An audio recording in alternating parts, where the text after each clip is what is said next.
Take a look at this family tree. At the center lies Elon, and right above him is his father Elon Musk, a man who would greatly influence Elon's growth as a child. What does Elon think of his father? Did you speak to him directly about him? Yes, he doesn't speak to his father anymore. It was very quiet. Finally said, "Tell me about your dad." It was about the 20th time I'd asked him. He must have been silent for 2 minutes, 3 minutes. I didn't say a word. And then it started coming out, the stories of childhood. Elon's father raised a stepdaughter and then had 2 kids with the stepdaughter, yes. That really messed up Elon's mind. Recently, Elon's become the most polarizing person on the planet. They actually want to kill me. There's like Reddit forums where they don't just want to kill me, they want to desecrate my corpse. I wanted to understand what makes Elon the way he is and what exactly led up to this point. In your heart of hearts, do you really believe that you are helping deliver that exciting future? Erratic, unstable, reckless, operatic. I'm just being me. I mean, my mind is a storm. Is your storm a happy storm? No. I don't think most people would want to be me. They may think they want to be me, but they don't know. I'm not sure I want to be me. Okay. It all begins in South Africa. Not long after Elon's born, it becomes evident that he's not like most children. I would say from the age of 3, I thought he was a genius.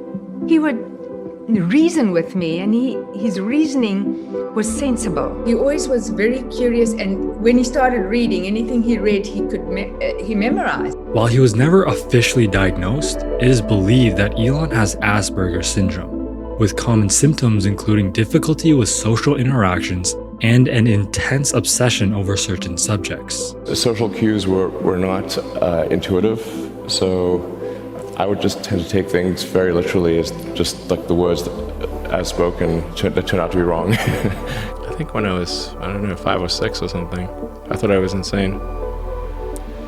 Why'd you think you were insane? Because it was clear that other people did not. Their mind wasn't exploding with ideas all the time.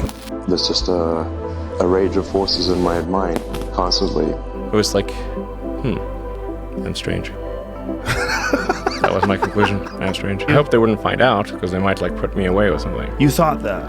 For a second, yes. When you were little? Yeah, and they put people away. What if they put me away? It would be these unique traits that caused Elon trouble growing up. I was sitting next to Elon, and these guys come up to him, 4 or 5 guys, and they just start beating him. My brother's face was unrecognizable. It was just a swollen lumps of someone that had been almost beaten to death. He was a scrawny kid, socially awkward, beaten up on the playground a whole lot. While these beatings were brutal, they were minor compared to what he went through with his father. Elon Musk was an engineer, a real estate developer, and held shares of an emerald mine, which provided Elon with a privileged upbringing. However, the advantages his father provided came with their fair share of challenges. He gets home and his father makes him stand in front of him for 2 hours while the father tells him he's a loser and that it was his fault. And take the sides of the people who had beaten up Elon and call Elon stupid. You know, I think there are ways to teach your kids to work hard, take risks, without torturing them. I mean, we lived in torture. In a Rolling Stone article, Elon became visibly emotional talking about his father, stating, "He was such a terrible human being. My dad will have a carefully thought out plan of evil. Almost every crime you could possibly think of, he has done. Almost every evil thing you could possibly think of, he has done." In 1998, Errol was involved in an incident that led to the death of 3 people, which he claimed was an act of self-defense. There were a bunch of black men in the lounge, so I said, "Can I help you?" But he raised his left arm and then he fired a gun at me. And then I went to the bathroom and I grabbed my gun and, I shot them. So you ended up killing 3 people?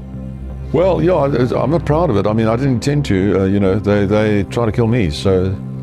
I think most of us have things that drive us, and sometimes there's some demons from childhood. But the question is whether you harness those demons or those demons harness you. And in Elon Musk's case, the answer is both. With no real friends and a lack of support at home, Elon looked for an escape. and he found it through coding. At 12 years old, Elon created Blastar, a space-themed video game inspired by his love for gaming and technology, foreshadowing the type of projects he would pursue in the future. When I was growing up, I'd read lots of books, and they were very often set in the United States, and it seemed like a lot of new technology was being developed in the United States. So I thought, okay, I really want to work on new technology, so I want to get to Silicon Valley. Elon obtained a Canadian citizenship through the help of his mother, which allowed him to begin his university studies in Canada. From there, he transferred to the University of Pennsylvania to complete his bachelor's degree. Around this time, the internet was starting to become mainstream. Wi-Fi was introduced, Google's search engine was launched, and Amazon was pioneering the e-commerce landscape. It was the era of the dot-com boom. Elon initially moved to California to pursue a PhD at Stanford. However, he left the program just 2 days later. As he watched the rise of the internet, he wanted to be a part of it. So, he and his brother Kimball started their first company, Zip2. Its purpose was to provide online city guides and directories for newspaper publishers when the internet was still in its early stages. We wrote some of the software for the New York Times website, and we helped bring online several hundred newspapers that previously were only in print. In 1999, Compaq, an American information technology company, purchased Zip2 for approximately $300 million. This gave Elon his first taste of wealth, as the deal earned him $22 million. That same year, Elon founded X.com, an online bank designed to revolutionize traditional banking by allowing customers to manage their finances through the internet.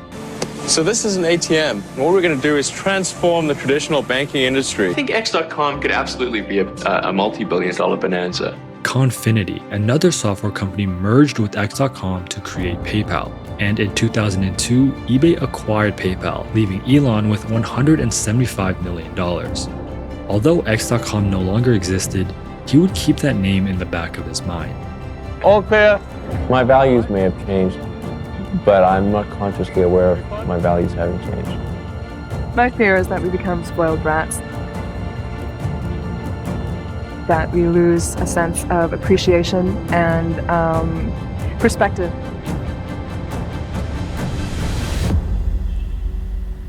I had a son who died at 10 weeks. It was called a SIDS-related incident. And I went to Burning Man, I think 6 times after that happened. And I had a ritual I would do towards the end of my stay there. I always found a place on one of the walls, and I would write, Nevada Alexander Musk. He was a good baby. And then they would set the temple on fire. And that ritual was incredibly comforting to me. Elon never addressed the death of his son. Instead, just like when he was bullied as a child, he needed to find an escape. There need to be things that make you look forward to waking up in the morning. You wake up in the morning, you look forward to the day. There got to be things that get you excited, like you want to live. A future where we are a spacefaring civilization and out there among the stars, I think that's very exciting.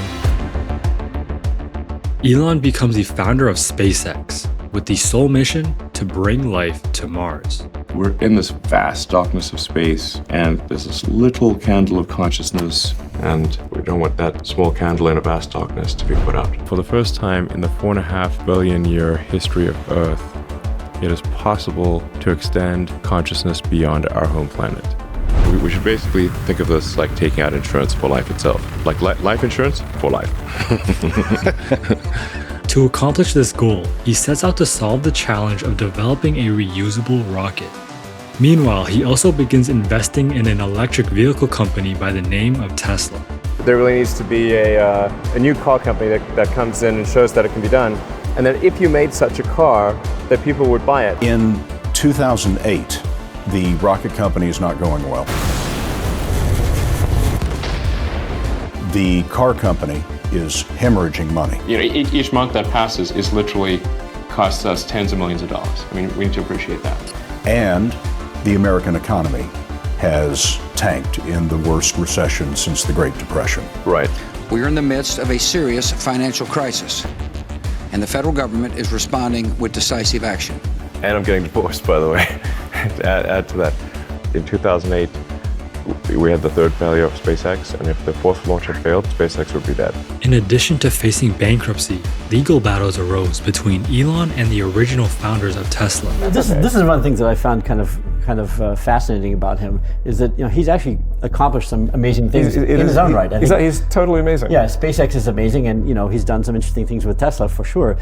I'm not sure why he has to also say that he was a founder when he wasn't. I don't understand that. Oh, yeah, whatever. Elon started off as an investor, which allowed him to oversee the development of Tesla products. But the day-to-day operations remained under the original CEO, Martin Eberhard. However, when Tesla faced serious financial troubles, Eberhard was removed as CEO, eventually leaving Elon to take over the role. Almost ran out of money. In fact, at the end of 2008, so I had to invest the last money that I had in the company. You staked your fortune, didn't you? Everything. Is there anything you can say about why you left? No. I was voted off the island, and in a rather rude way. It wound up with some lawsuits and some settlements, and it's history now. Yeah, so I can't say a lot about it. Despite nearly losing both SpaceX and Tesla, things were starting to turn around. SpaceX successfully launched its fourth and final rocket, securing them a $1.6 billion contract from NASA. This revived SpaceX, and as for Tesla, well, the company continued to grow. You started seeing more Teslas out on the street. You had influencers who would show off their Teslas. I mean, Tesla became this name that everyone heard about.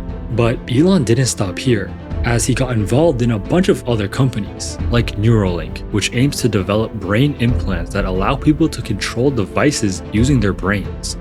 OpenAI, best known for creating ChatGPT, though he would later separate from the company. And The Boring Company, with its mission to revolutionize transportation, but also includes smaller, unconventional projects, the most random of which being Elon's own perfume brand called Burnt Hair. Things were going fairly well for Elon. SpaceX and Tesla were growing.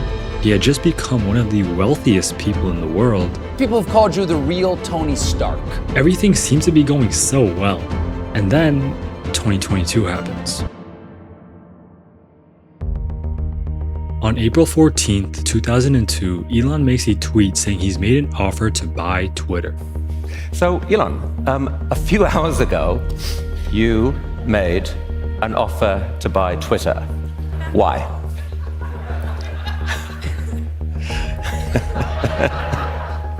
How'd you know?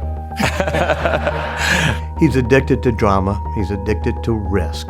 And whenever things seem to be going smoothly, he almost has a compulsion to stir things up. I've watched it happen a dozen times. He tells me that he still needs more drama in his life. He can't accept the fact that he's now become the richest person on earth. He's Person of the Year for Financial Times. In Time, he's sent up 33 rockets that year that landed safely and were reused. And yet he says, okay, I'm buying Twitter. Throughout Elon's life, there's this common pattern of constantly moving the goalpost. Imagine being in your early 30s with over $100 million. What would you do? Go on vacation, relax, spend time with family? Well, Elon dove into 2 new companies, reinvested his money, and nearly lost it all in 2008. And when things finally started to go well, he found new projects to pursue. But up until this point, everything he had done fell under the category of space and technology, fields he's been passionate about since a child. So that begs the question, why Twitter? Over the past 3 or 4 years, he's edged from being what I would call a center-left, somebody who donated to Obama and voted for Biden, to somebody who has become, I think, far too worked up about what he calls the woke mind virus. 2 years after the loss of their first son, Elon and his wife Justine went on to have twins, named Griffin and Xavier. And the oldest of them was named Xavier, and Xavier transitions and sends a note about 3 years ago saying, I'm transitioning, my name is now Jenna, and don't tell my father. She becomes very anti-capitalist, very woke, hates all billionaires, thinks capitalism is theft, and rejects him and changes her last name. I lost my son, essentially. So my son Xavier is dead. killed by the woke mind virus. How do you know that it caused him pain? Well, he said so. I mean, he will say nothing has caused me more pain than his daughter rejecting him. Not transitioning, but just totally rejecting him, other than the death of his first child. After making the initial offer, Elon did something a bit surprising. He threatened to back out of the deal. His reasoning was due to the number of spam accounts on the platform, claiming that the actual number was way higher than what he was told. However, a legal battle forced his hand and he ultimately went through with the purchase. Elon was now in charge and he was about to make some big changes. During a media tour, he repeatedly emphasized one key change coming to the platform. Free speech. Free speech. Free speech. Well, I think it's very important for there to be an inclusive arena for free speech. He also has a vision of turning Twitter into an everything app, a world where users can make payments, transfer money, message and call people, similar to the app WeChat. If you're in China, you kind of live on WeChat. It does everything. It's sort of like Twitter plus PayPal plus a whole bunch of other things and all roll into one with actually a great interface. And it's really an excellent app. This idea comes from his second company, X.com. But he never went through with it because he was forced out of the company due to a difference in the company's direction. If PayPal had executed the plan that I wanted to execute on, I think it would probably be the most valuable company in the world. Not only did Elon want to bring his original idea to life, but he also wanted to bring back the same name.